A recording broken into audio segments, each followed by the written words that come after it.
I often hear students say, well, I played it so well yesterday, and then I come back today and it's just not there anymore.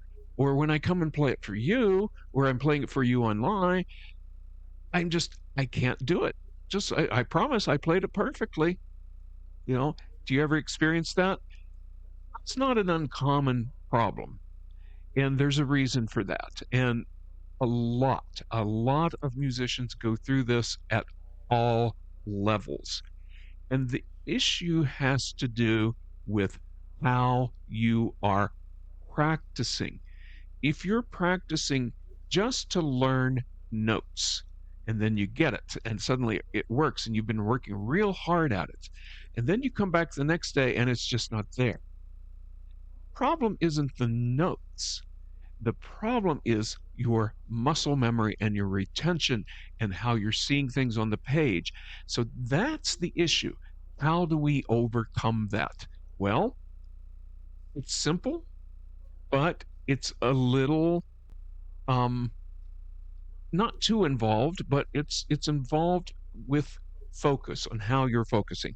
Now, I'm going to show you this piece called Swipesy. You've probably heard me play it before, and I'm going to show you how to practice the space between the notes so that you start learning how you're feeling in the muscle memory as you're playing. Because once you get this and you teach this to yourself, or you teach it through your practicing rather to yourself, then the mentor's going to help you with how to develop this. So let's look at the Swipesy piece here. I've just got the first two kind of musical score lines up here, and let me just play this just for a bit here for you like this.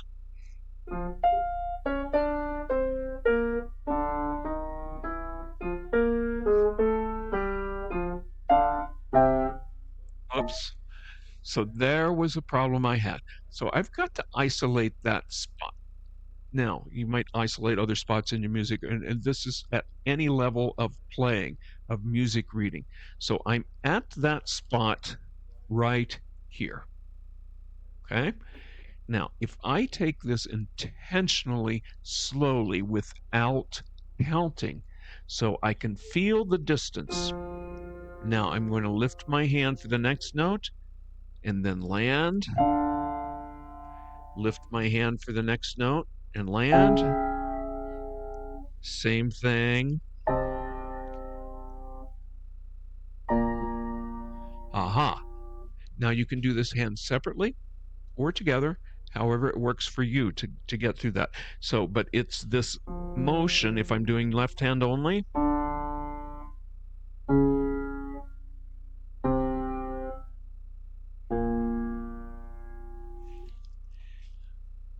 I was actually practicing between the notes. This lifting, and I'm feeling. I feel that before I land on the note. I feel that before I land on the note. I feel this before I land on the note. And then I practice doing that just a bit faster.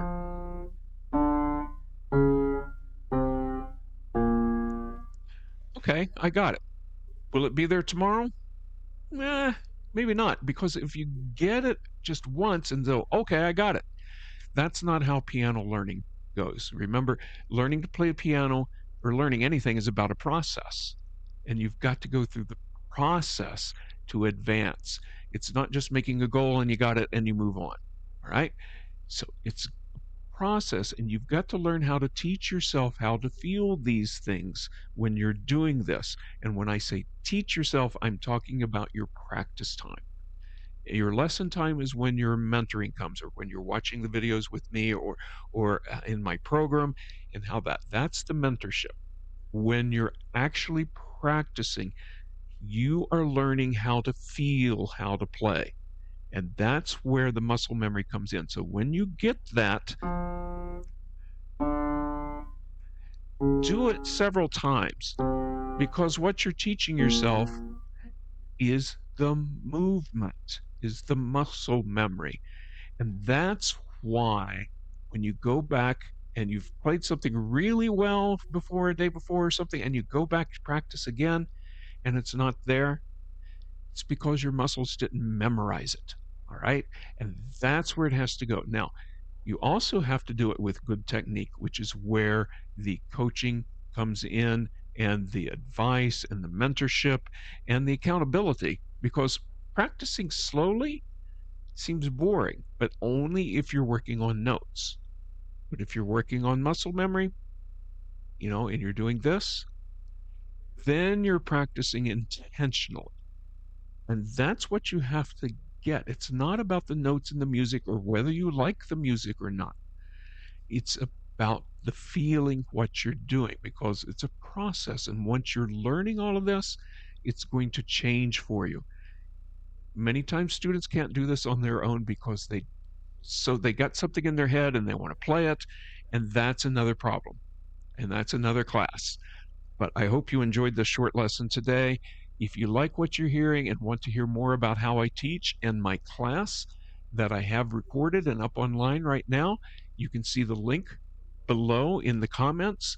Like and subscribe, and also go follow my Facebook. And I hope to talk to you soon. Take care.